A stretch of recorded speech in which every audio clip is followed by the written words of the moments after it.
नमस्कार दोस्तों, स्वागत है आपका हमारे YouTube मंच हिंद बार पर। दोस्तों, एक राज्य वो भी इसलिए महत्वपूर्ण राज्य है जिस राज्य से देश में एक शक्तिशाली व्यक्ति देश का नेतृत्व करता हो।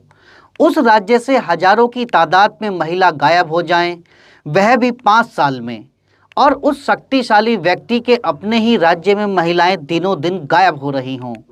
वह व्यक्ति बहुत ही शक्तिशाली है, तो फिर कोई कदम क्यों नहीं उठाता।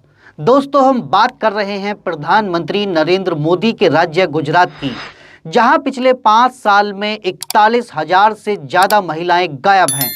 चौंकिए मत, यह आंकड़ा एनसीआरबी राष्ट्रीय अपराध ब्यूरो के अनुसार है।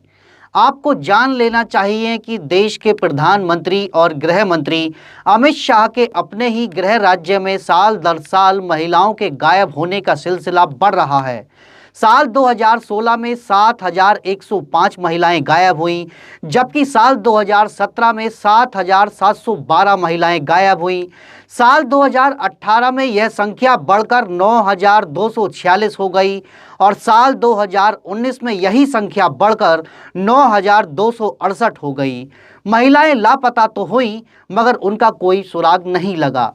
साल 2020 में 8,290 महिलाओं को लापता होने की सूचना मिली, जिसके बाद कुल संख्या बढ़कर 41,621 तक बढ़ गई है। राज्य सरकार ने 2021 में विधानसभा में अपने ही एक बयान में कहा था कि अहमदाबाद और वडोदरा में मात्र एक वर्ष में 2019-20 में 4,722 महिलाएं लापता हुईं। द न्यू इंडियन एक्सप्रेस अखबार में प्रकाशित दिलीप सिंह क्षत्रिय की एक रिपोर्ट में इतनी बड़ी तादाद में गायब हो रही महिलाओं पर पूर्व आईपीएस अधिकारी और गुजरात राज्य मानव अधिकार आयोग के सदस्य सुधीर सिन्हा ने कहा है।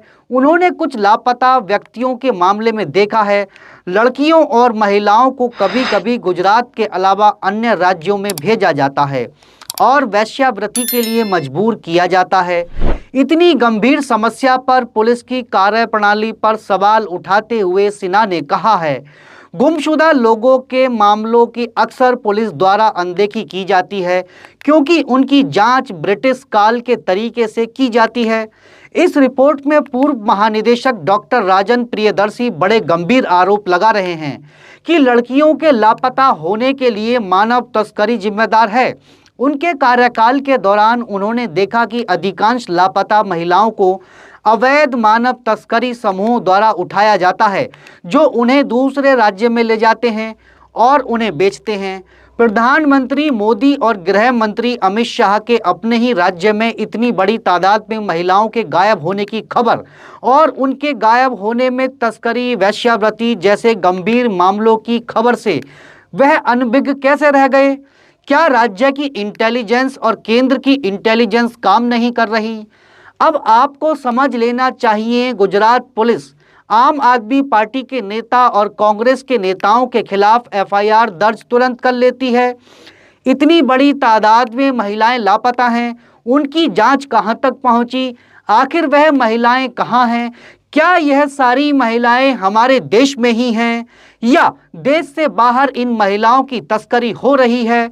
ऐसे कई सवाल और उनके जवाब गुजरात पुलिस की इन्वेस्टिगेशन में मिलने चाहिए और प्रधानमंत्री और गृह मंत्री को इस पूरे केस की कमान ले लेनी चाहिए, क्योंकि नारी सशक्तिकरण तो उनके अपने ही राज्य में ध्वस्त हो रहा है।